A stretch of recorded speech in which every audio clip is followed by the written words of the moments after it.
Our brains are just like a GPS. We need to plug in where we are, the location, before we can then have a destination. And then we need to obviously get from here to there.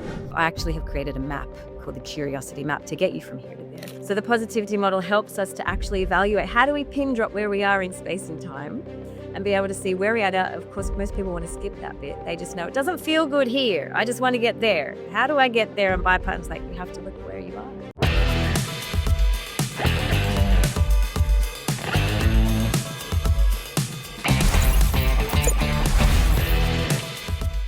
Welcome back, everyone, to the Sparks of Gratitude podcast. I'm your host, Randy Sparks, and we are in for a treat from down under. My friend Jade Sterling is joining us. Welcome to the conversation. Hi, Randy. So good to be here with you today. Well, I'm excited. Jade and I very recently had another conversation very similar to this where I was a guest on her podcast. So I invite anybody to check that out. And Jade, you can tell people where to find that. But I will introduce you, Jade, and then you can correct everything that I say wrong. So Jade is a coach, a speaker, a powerful advocate for personal transformation, and founder of Jade Sterling Coaching. And she and I both are certified positivity practitioners, which I will let Jade explain what in the world could that be. And Jade helps guide women to break through their limiting beliefs and reclaim their power and step into lives of purpose and confidence. And I hope in this conversation you can explain to me, who am not a woman, how you do that. But a lot of my listeners are. But gratitude crosses all boundaries. So here we are. I'm excited to hear how you became you Yeah. and this current version of you. So Jade, how in the world does it feel to be Jade Sterling today? I love that question.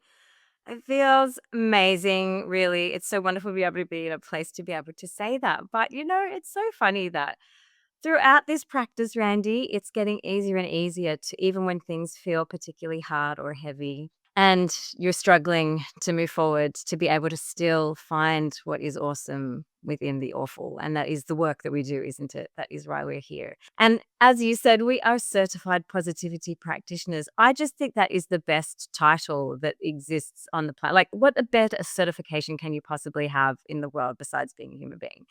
But I remember when Dr. Paul first said certified positivity practitioner, I'm like, that's a thing and that's me and that's who I am. And it totally makes sense to add that to everything that I already do. So I think that that's a pretty cool place to start, really, when, of course, our stories often start with our difficulties, don't they? And so I found that in my life, I hit my rock bottom. And in that time, I actually have this one particular story that I'll share just because it feels right to share with you right now. Is I remember pulling into my garage and being in my car, just dropping off my kids and feeling like tired but wired is really, I don't know if you've had that expression. You're tired, you're feeling exhausted, but you're overstimulated at the same time. And it was like my internal pilot light went out. That's the only way I can think to describe it. It's like, and I remember just feeling this empty, exhausted, but where do I go to from here kind of feeling.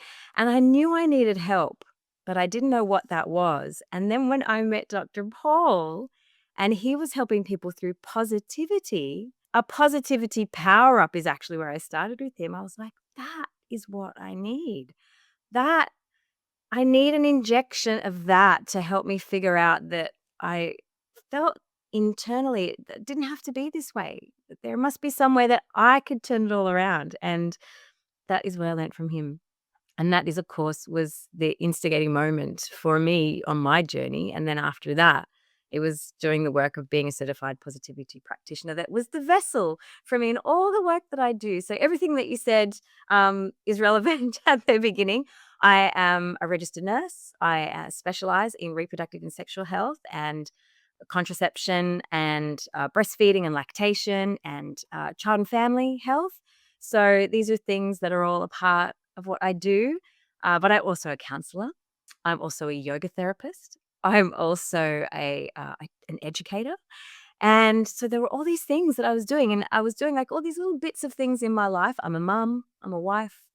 And it really was that certification that helped create the vessel that whacked on the title coach, but really coach to me encompasses all of those things to move forward to then help women, to empower them to go from their rock bottom. And I talk about it all the time over here, where we're feeling exhausted, we're feeling tired but wired, we're feeling we have no control over our emotions, that our life's purpose seems to just be yelling at our children, getting up in the morning and trying to have a conversation with our partner if they're not on the same page. It's all those things that feel disconnection and instability, to over here where we feel connected, we feel solid, secure, we actually feel centered within ourselves.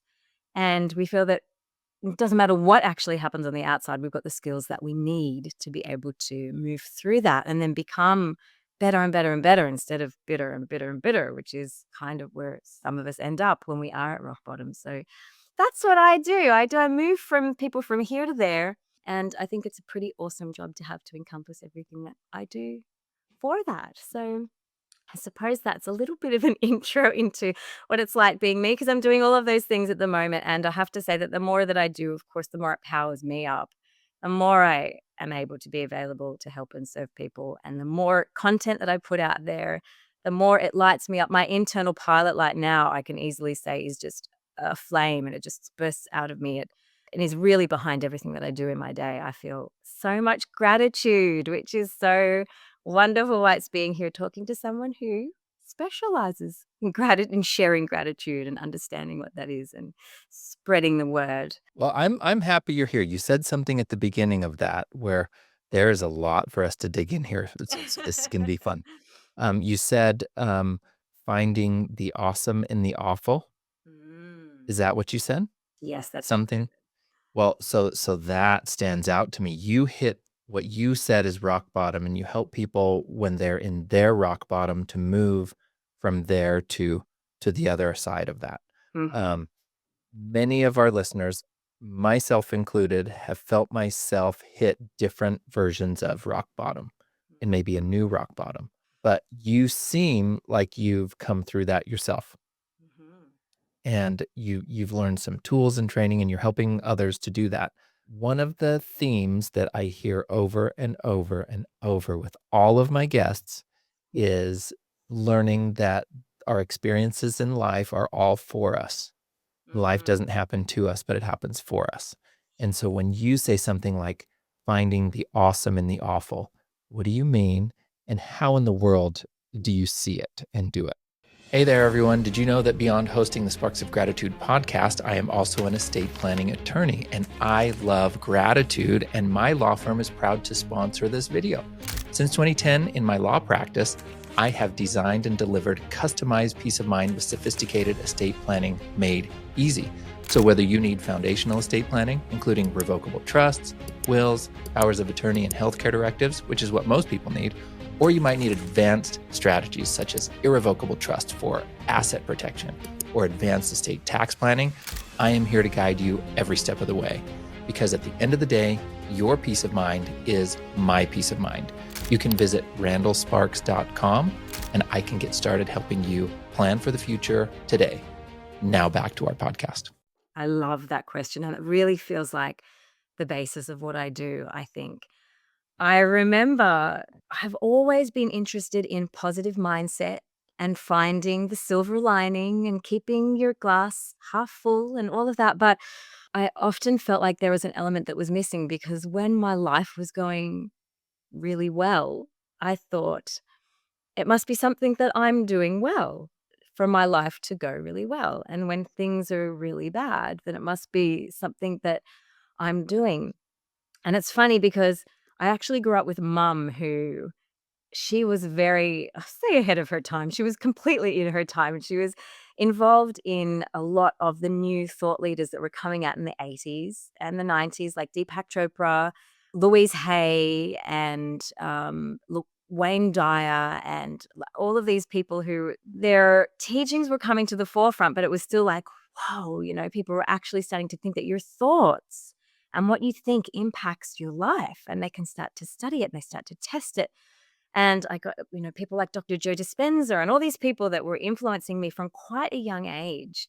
The first book I ever read, actually, it was like You Can Heal Your Life by Louise Hay. So for me, straight away, I was like, it's something's, I need to go inward to make sure everything outward is kept in alignment, right?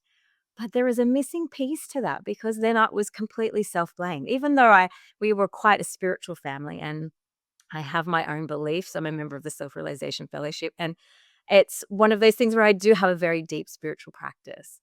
It's something that I still couldn't quite connect my role in it to my greater purpose and then how to be able to navigate my way through that. This is kind of, I'm going a long way around answering your question. And so when I actually started to look for what could possibly be causing the things that were not going well in my life to myself, it must have been my thoughts. I must have to realign and rearrange my thoughts in a way for things to work out. But what I actually have learned along the way is that, first of all, there's two things that I really want to share here. The first thing is that it is my thoughts that decide if something is good or if it's bad, which I didn't understand. If I my one of my favorite stories is that story of the farmer who had his son who was riding the horse and then fell off the horse and broke his legs, and the whole town was like, "Oh, it's just the worst thing. Breaking your legs is terrible." And then the next day the military came through and they took all the young men off to war.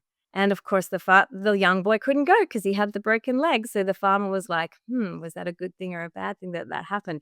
It was actually deciding. And it's the art of finding in the moment that things happen. Is this a good thing or is it a bad thing? Or being able to be objective about it and pulling the lens back. And that's really what I've learned with all the positivity work, is to be able to realize that things happen. Everything that happens, any circumstance outside of ourselves, is neutral. It's not good and it's not bad. It's just what our brain does with that information that decides whether it's good or it's bad. And there are some things that we can happily decide whether they're good or they're bad. I'm thinking randomly of the blue sky. When I see a blue sky, I'm like, oh my God, that's amazing.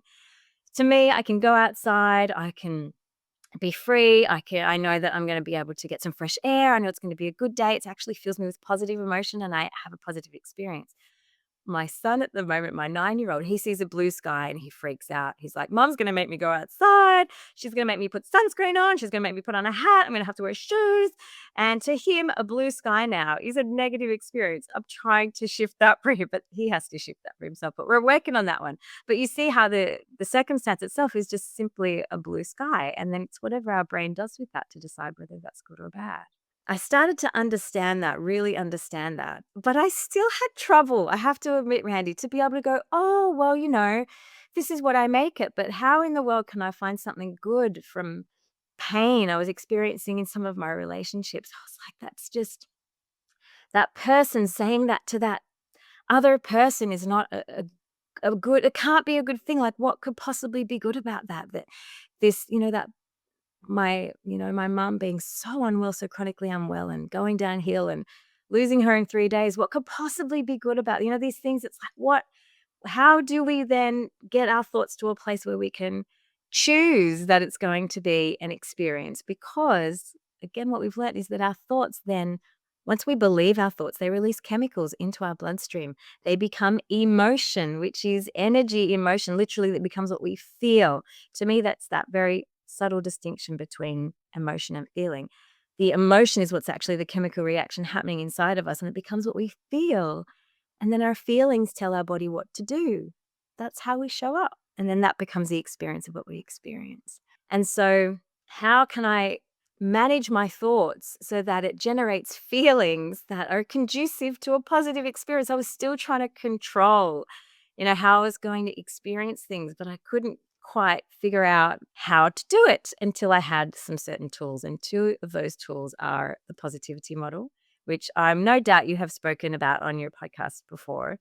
And that is about taking the circumstances and recognizing that they are neutral, starting to become aware of your thoughts and realizing, just to become aware of it without even trying to change them, just becoming aware of what your brain is doing with that information, and then becoming aware of how that makes you feel and show up in your life. That was the first step that made the big shift for me. Of course, there's so much more we can dive into there.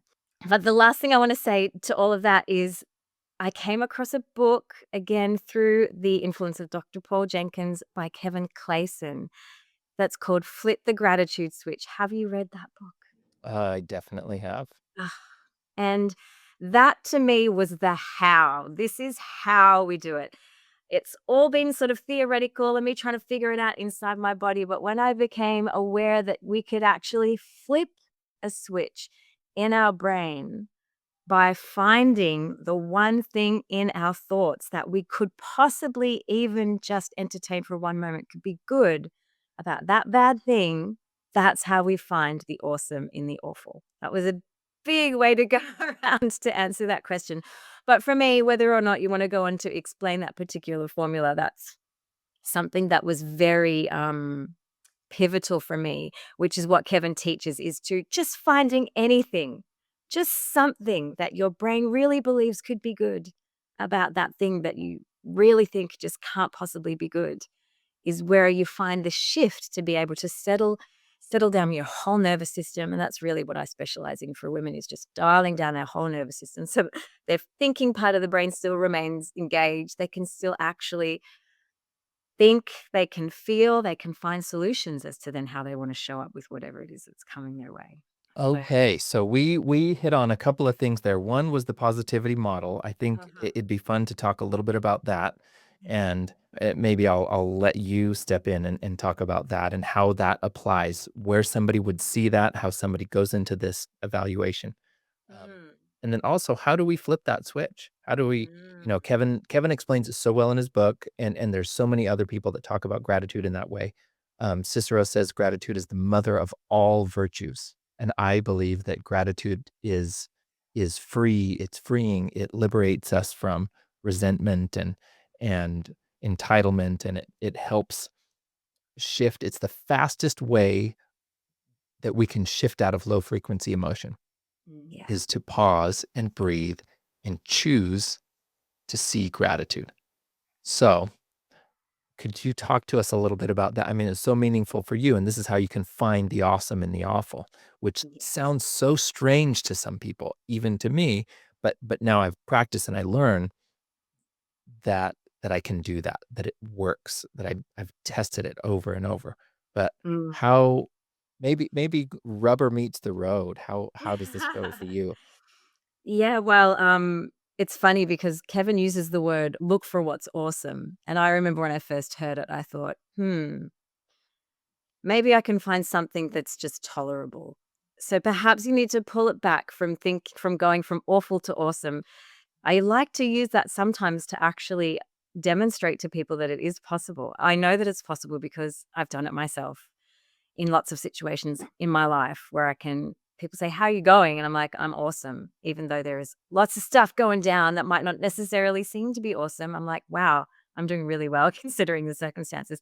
So going from awful to awesome is a possibility, but sometimes it is hard to wrap your head around to just go, how can I possibly go from rock bottom to awesome? It's like, right, first we just want peace, right? First, we just want to be able to come to peace with whatever it is that we're going through, to be able to settle into it. And again, dial down our nervous system so we can keep that thinking part of the brain engaged. We don't just fall into fight, flight, freeze or fawn. I'm learning so much more now too. And back in the 80s, we were just learning about fight and flight, and now freeze and fawn. It's a part we're such complex human beings that we are. But I think that for me, then it's finding something that's tolerable or good or that you can understand about something that's not going so great in your life. And it's being able to have a look at where you are and then decide where you want to go to from there. Now, this is to me where I work with the positivity model meets the flip the gratitude switch. Because a really great example of this for me was a client that I had who came to me because she was menopausal. She was a corporate mum who used to just be on fire. She was managing a team, small team, because she'd figured out she didn't want to, strive too hard because she wanted the work life balance. And she came to me and she said, "Okay, I've been doing this job for 10 years. I've got a team. I'm really competent. I'm doing well. And I really thrive on what I do. My brain and my intellect and I actually really love being stimulated this way. But now I open my laptop. and I look at my inbox and it's so full and I have a panic attack. I see it and I just get this flood of emotion. And she says, "This is ridiculous. I am a professional woman. I've been doing this for 10 years." And she says, "I spend my whole morning just trying to push my emotion down. Like I'm trying to just keep it under control so it doesn't go into a full-blown panic attack. And it's debilitating and I can't work and I have to go home." So she was trying to figure out how to manage her emotions in that way. And just as you said, Randy, I think that gratitude is the best way to be able to access the best version of ourselves. It's the best way to be able to dial down the nervous system to figure out where we are over here and then how to get over there if we want to get to somewhere else that we want to get to. But this is what I love about this story is that this particular client, Jess, was in the space where we basically had a chat about what is it that she wanted to change. And she was just saying, "Oh, look, I love my job. I don't want that feeling. Like, why do I get this feeling when I open my inbox?" And I said, "Okay, well, let's go back to when you didn't feel that feeling." And she thought, she went back. And so we use the positivity model to evaluate where we're at. Because for me, if you don't like where you are and you want to be somewhere else, it's just our brains are just like a GPS. We need to plug in where we are, the location, before we can then have a destination. And then we need to obviously get from here to there. So I actually have created a map called the curiosity map to get you from here to there. But we use the compass that I call the positivity model.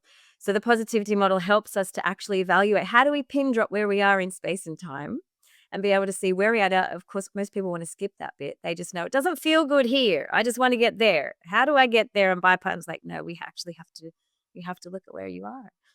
So using that, Jess sort of went back and was thinking about where she was in different periods of her life and then different periods of her career. So I'm not going back too far to childhood. Just like, let's go back to last time you opened your laptop and you didn't feel that way. And she realized that she's always felt that way. She's always opened her laptop and had an element of anxiety, but it was getting bigger and bigger and bigger and bigger.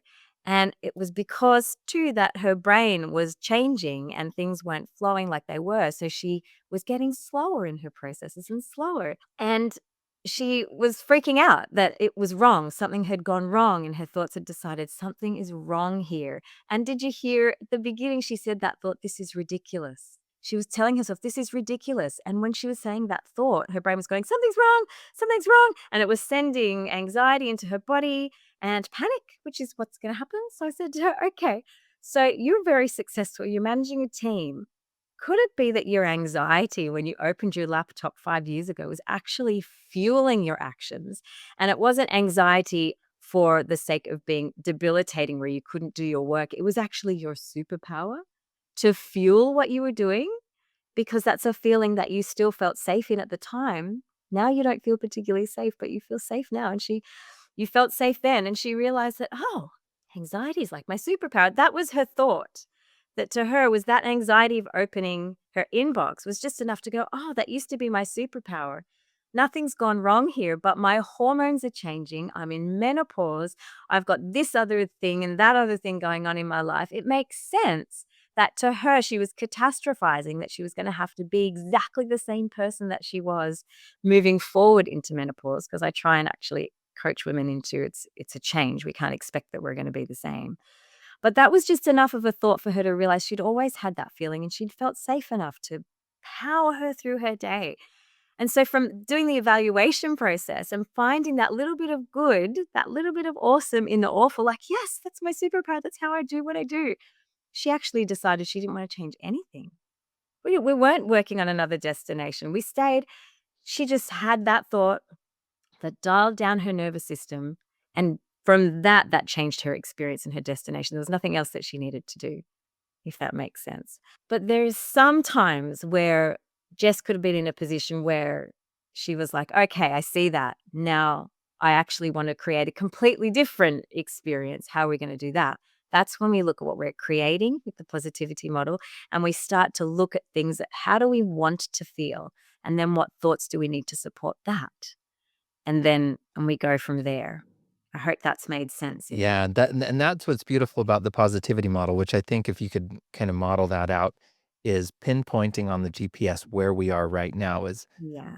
any of us, we are in a moment, we are feeling something, we've had an experience, something's happened to us, but we are feeling something in that moment.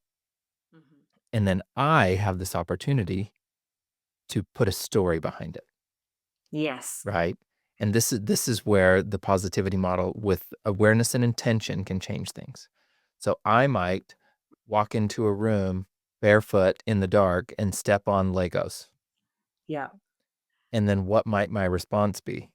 Well, that's the worst pain I've ever felt. Why did my kids leave the Legos out? And I could get angry and all these things. And, it could make me fall. And I mean, just imagine a story, pick anything. I tried to make something that's a little funnier than extremely Yeah. tragic, Mhm. but something could occur. And right then I have the choice of deciding, this is the worst thing that could ever happen. Right. Or I could say, wow, I'm so glad that that wasn't broken glass.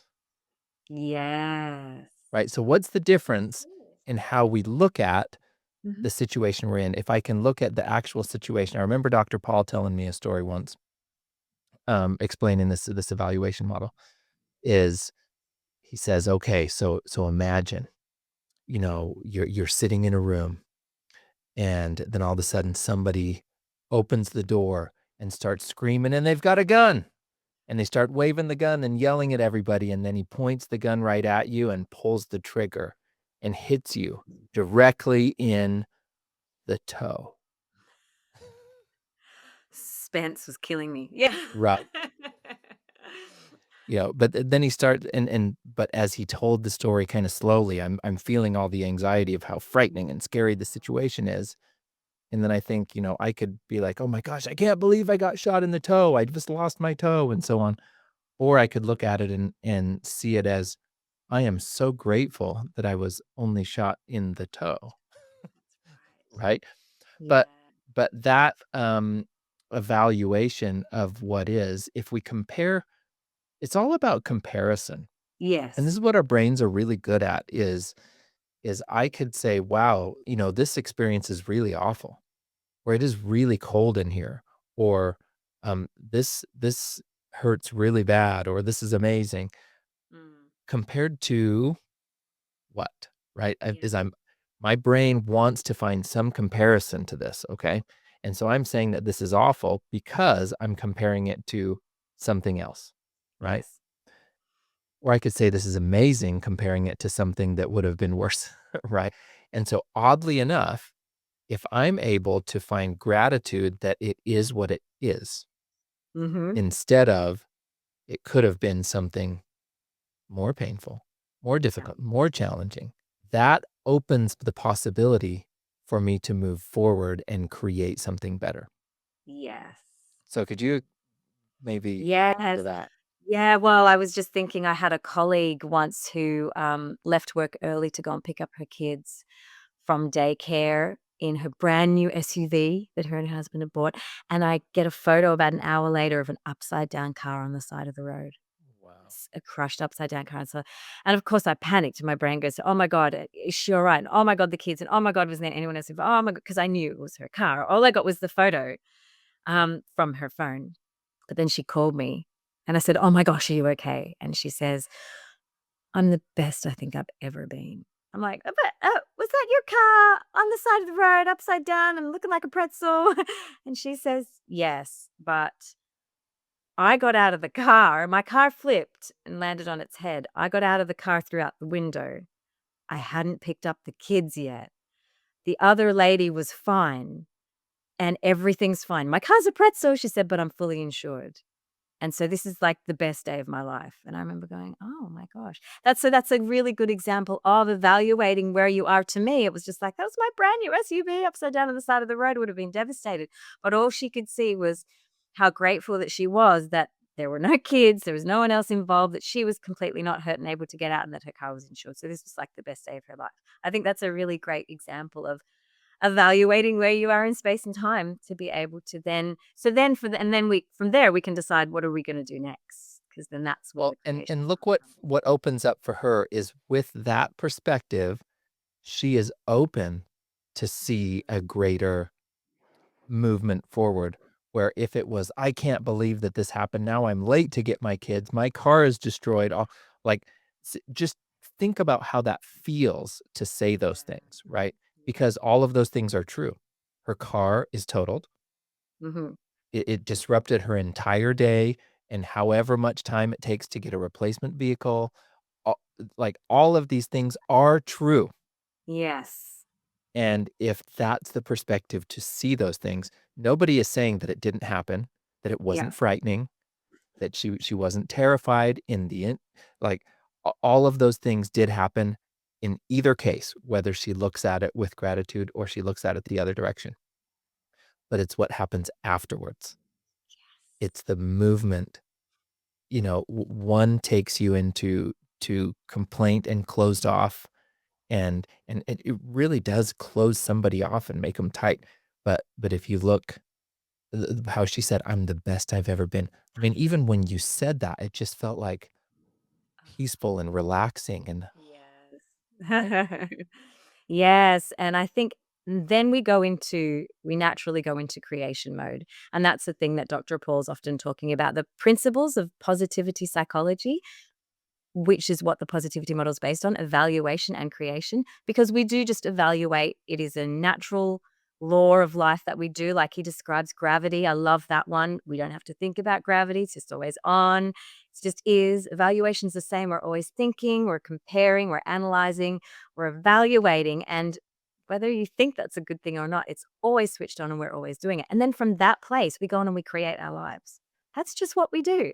So then from that experience, how do we then go on and then create what the experience is actually going to be like? So yes, it is amazing. And people often say to me, "Oh, Jade, is this just the glass half empty and glass half full? Like, are you just deluding yourself?" And I say, yes, you are deluding yourself because you have a choice whether you're going to delude yourself that you're going to have a positive experience or you can choose to delude yourself that it's a negative experience. Either way, in that particular circumstance, it was just a crushed up car on the side of the road.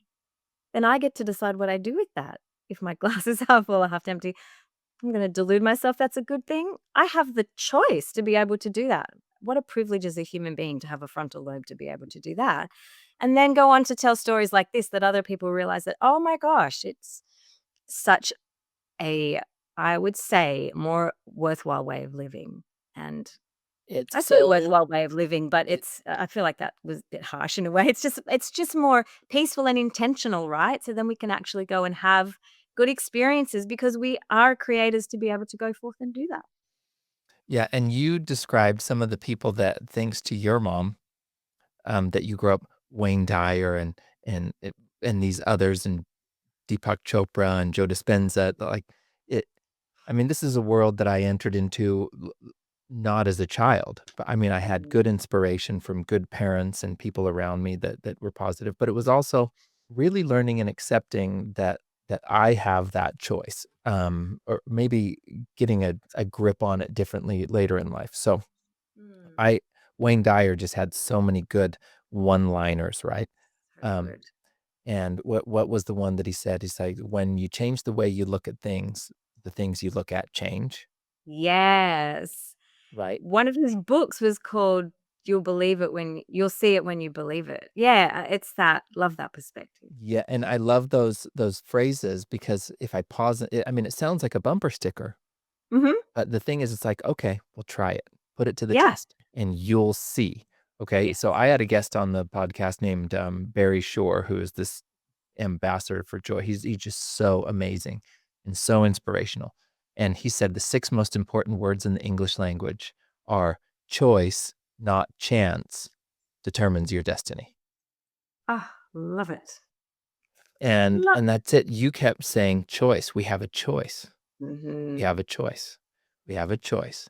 Yeah. Constantly we're evaluating, we're judging circumstances, we're telling a story about it. Well, we have a choice. So what I notice is there's moments when I've removed myself from the ability to choose. And that's why I'm in that fight, flight, freeze, right? Yes. And so if I get in that, then I'm no longer I I'm my frontal, I'm not activated, right? My No. prefrontal cortex is not activated The blood because flow goes back. right? But what allows me to pause and decide and kind of step back into that awareness is breath. Mm. And so I constantly am practicing breath and breathing deeply. And anybody that's listening right now, just pause, just think for a moment and how do your shoulders feel right now? Are you holding your shoulders up tight or are you relaxed? Yeah. You just think, how am I breathing? Or when you're sitting at your computer next, or when you feel anxious, when you open your laptop and you look and you see all that, how big your inbox is, just pause before you react. Just take a deep breath. Take take 5 of them for 90 seconds. Just a deep breath in for 4 seconds, hold it for 4 seconds, out for 4 seconds, hold for 4 seconds, and just do that. I promise that will bring you into a moment where you've activated your parasympathetic nervous system Yes. and you're capable of now choosing instead of reacting. You Yeah. can respond, not react. So, what between Viktor Frankl says, between stimulus and response, there's a space. Yes. He and Stephen Covey talk about that. There's a space between stimulus and response. Yeah. So, what's going to stimulate an emotion in us? Maybe it's that inbox with 1,000 unread emails, Yeah, yeah. and that stimulates and it triggers some type of tense anxiety. But before response, what do we do with that space? We have a Yes. moment to choose. And maybe that first choice is take a breath. Mhm. And that opens the ability to make a choice instead of a reaction. Yes.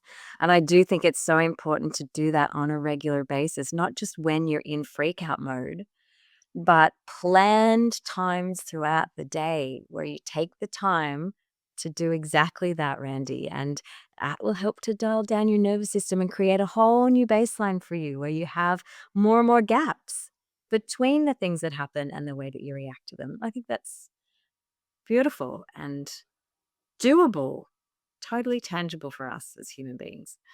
So Jade, I'm very curious about how you went from nursing to shifting into a more broad coaching. I mean, you've described all the things that you're involved in, which to me actually doesn't sound like a lot of things. It sounds like all of them are integrated into who you are. And Mm, it's about wellness, but it's not just about physical wellness. It's about mind, body, and spirit.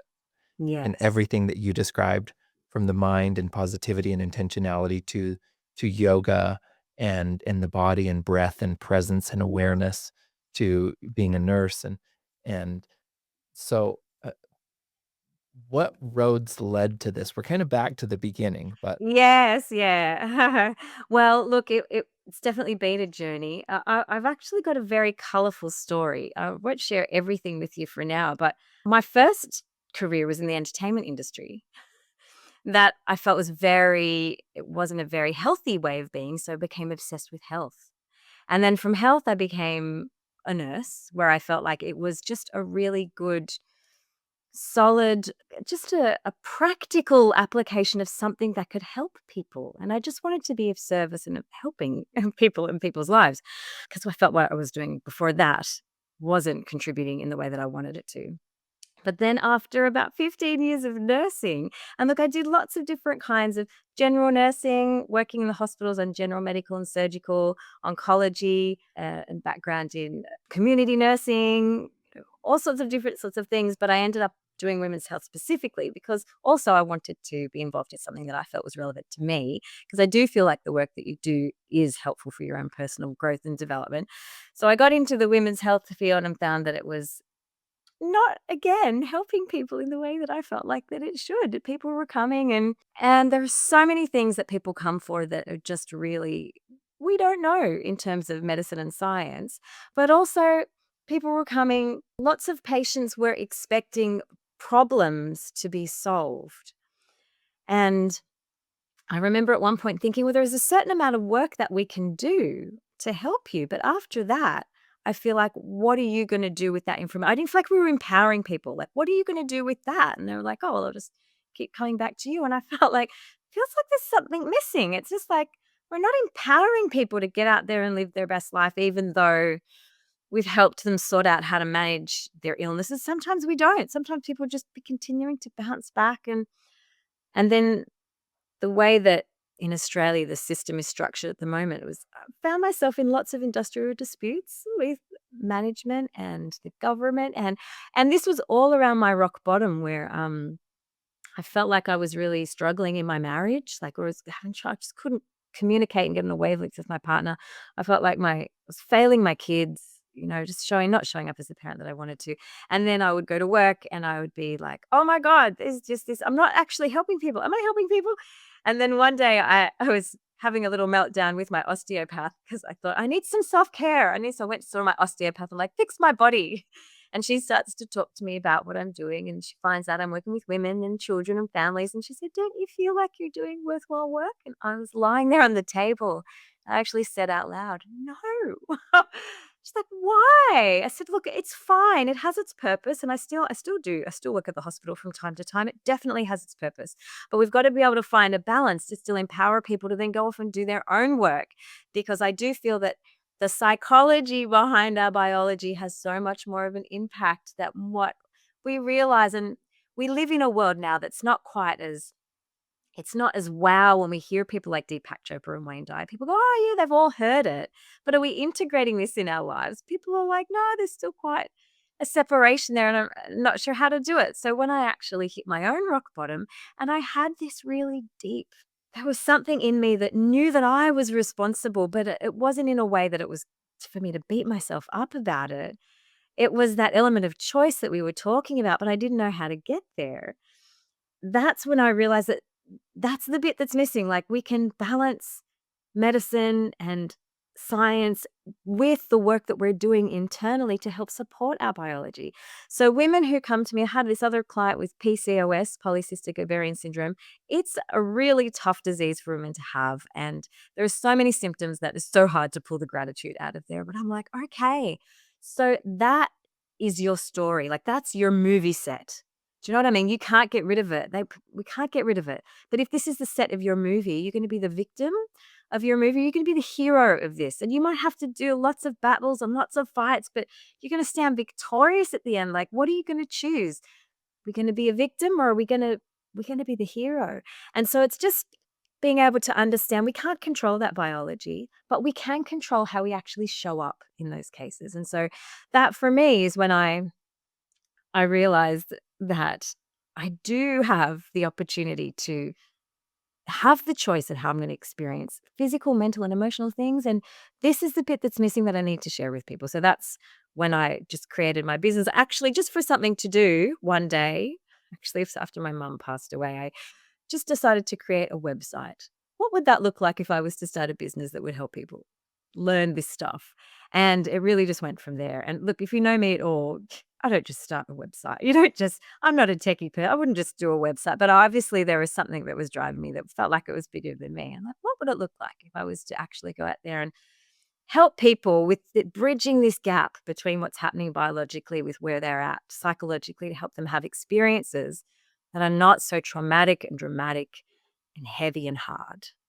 It's a real So difference. in this timeline, you're hitting rock bottom. You're feeling like something that on the surface feels meaningful doesn't feel meaningful, and all these other things are falling around you too. Your relationship with your spouse, your kids, like it just seems like it's all falling apart. You lose your mother along the way. Mm. Um, so I'm curious about yeah, this does sound like rock bottom is in there.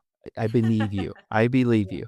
Um, I'm curious when you had this realization for yourself, what because if you were feeling that, I bet your partner was as well, that there's Mhm. disconnection between the 2 of you, or at Mhm. least the connection's not really that, um, you're not Yes. harmonizing, your frequency isn't in harmony. Yes. So, if you're willing to talk about that, I'm Mm. curious about how that change Yeah. What a came, great and story that. yeah, because I think that's very helpful for me and other people that are listening is I don't Yeah. get to choose how my wife with the choices she makes, but I get to choose mine. Mhm. And it's incredible the choices that I make. how they affect and then later become like the correct poles of this magnet are now aimed at each other if Yeah. I'm in alignment, Yes. right? Yeah. Yeah, absolutely. And really, that was one of the hardest things. It was like, okay, well, even if I can control myself, I can't control my spouse. You know, I was completely aware of that, even though I'd spent years really trying to control him. We think we know we can't control people, but we do. We try. We So really was that try. something hard to admit to yourself that you were trying to Yeah. you were trying to control your partner? Yes, it was, but at the same time, it was a relief when I realized that it wasn't a reality, it wasn't something that I could actually do, but then there was also that kind of depression of like, "Oh, well, if I can't change him, how the heck am I going to manage?" And this particular, example that I've shared with before, my husband knows that I share it, it was a particular instance where after like, when we met, he never smoked cigarettes tobacco. He was not a smoker, but he was 10, 15 years before we met. And then 10 years after we had our first son, he decided he wanted to start smoking. And this was actually, and it was just on a social thing, but then all around my rock bottom, it was just something that was coming into, not into the home, but he would come home smelling of smoke. And I'd be like, oh my. And to me, I couldn't find anything good about smoking. I was like, what do you find good about that? And I'm reading Kevin's book and I'm like, there's nothing, like, we're nurses. Like, we know that that's like, and I would say, that's just dumb. And of course, if you walk up to someone and say, what you're doing is dumb, how are they going to react? Think they're gonna be open to have a conversation that you're insulting them so deeply? And but I couldn't figure it out. I'm like, "It's stupid. Like, why are you?" I don't like. I couldn't understand, and so I had to dig really, really deep into that. Like, what could possibly be good about my husband smelling of smoke or smoking? But then I realized that, oh, I don't ever see him smoke. He just comes home smelling of smoke. He doesn't smoke at home. That I was He doesn't smoke in front of the children, he doesn't smoke in front of other people, he does that in private.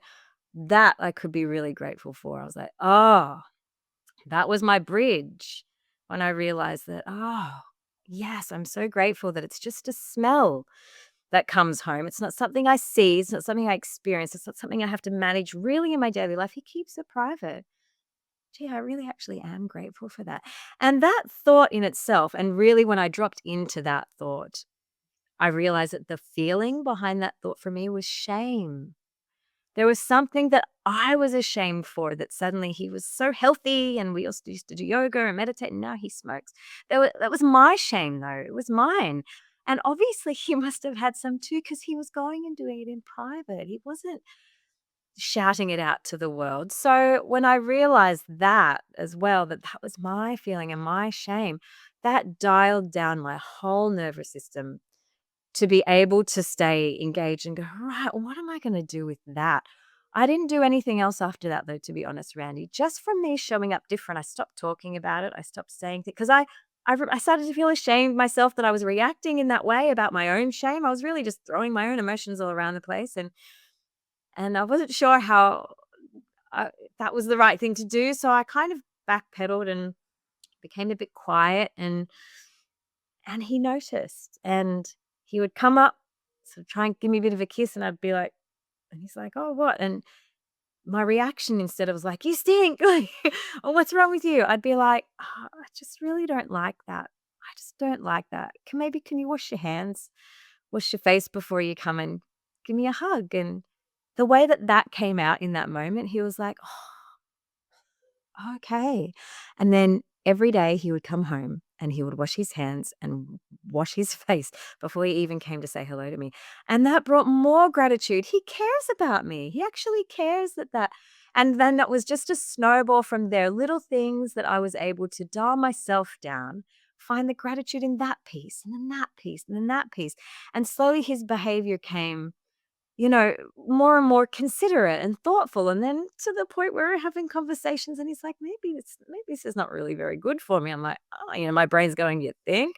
But of course my mind is going, "No, he's actually thinking about this on a different, and so let's maybe talk about why you chose to go back there in the first place." It opens up a whole new conversation and a whole new connection, and I can honestly say it's been about 5 years, I guess, since and all of this was happening at the same time. We have the best marriage I know, but it's not because everything's perfect. It's because now we know how to stop and reflect and use these tools to talk to each other. We still have fights. We still have, "Oh my god, I said that. I shouldn't have meant it, rah, rah, rah," and backpedal, and that's not, it's not all roses and calm and smooth sailing, and we still have ups and downs, but geez, I say this a little bit choked up, but I'm so proud of us that we are just continuing to show up and try and make us better. Like, we want to be happy, and we love each other, and we want it to work. And the other thing that I do coach women in too is that I come across a lot of women who have left their spouses to do their own personal development because of the feelings that they're feeling. And I remember very clearly thinking in my mind, can I do this work and still be in this relationship and feel disconnected? And I think that that is an important thing to come to in your mind as well, because some people think they have to completely remove themselves because they're disconnected and they just feel that there's no common ground. They have to separate to be able to get themselves together. Now, that might be an option. I'm not saying that's not an option. And of course, sometimes relationships are complete. Divorce is an option that we're so fortunate in some ways to have. Abusive and maladaptive relationships are a whole new ballgame. But in, these relationships that we have, can we actually still be in a relationship that feels purposeless and disconnected while we still work out within ourselves whether the relationship is complete or whether we want to keep going and growing with that person? It's complicated, but it can be simple if we really break it down. Yeah, I think we can have a whole entire conversation just on that last bit. Um, Yeah. and I don't think a few minutes is gonna do it, but you just opened a whole line I wanna go down. So Yeah, well, we let's we do need it to another we time. need to save something for the next time. Yeah. Jade, thank you for sharing, especially the personal bit, because, I think everybody listening has gone through some version of some challenge with a relationship with a spouse or just Yeah. feeling a disconnect. Mm. And multiple times through my marriage. I mean, we've been married 21 years and both of us are painfully and gratefully aware Yeah. of those challenges that we've gone through and where we felt separated and where we felt connected and aligned and what contribution do I have toward that and then what behavior did I choose to align myself in a way that would invite her. You said something that was beautiful that your husband over time chose and said, "You know what? Maybe this isn't the right thing," or he started showing washing his hands and so on just bit by bit. You weren't trying to control him, Mm. but it opened the door for these conversations that you said were really beautiful. Mm. But what opens the door to those conversations? It's the safety and removal of shame from the Yeah. conversation, right? Yes. And why would I step into a conversation that that brings shame back upon me? I won't. I'm not gonna step into that. But Yes. you opened yourself into arms open, heart open to receive and love and be grateful for him. And what did that do? That invited him in, right? And Yes. so that th again, I'm just gonna say everybody, gratitude saves and changes lives and relationships. Yeah. So, Yeah. but Jade, 100%. Yeah. thank you so much for sharing some time with us. Oh I'm my so gosh, it's grateful been for you. such a pleasure. I love talking to you, Randy, and just we'll have to have some more conversations because we've opened lots of cans over the Yeah, that's the best way to do it is leave something to talk about. But Jade, thank yeah. you so much. Enjoy your day. It is tomorrow where Jade is, It um, is. in Australia. So, and someday we will make it down to Australia and have a visit with you guys. Oh, please do. Okay. Thank you everybody for listening. We'll see you next time.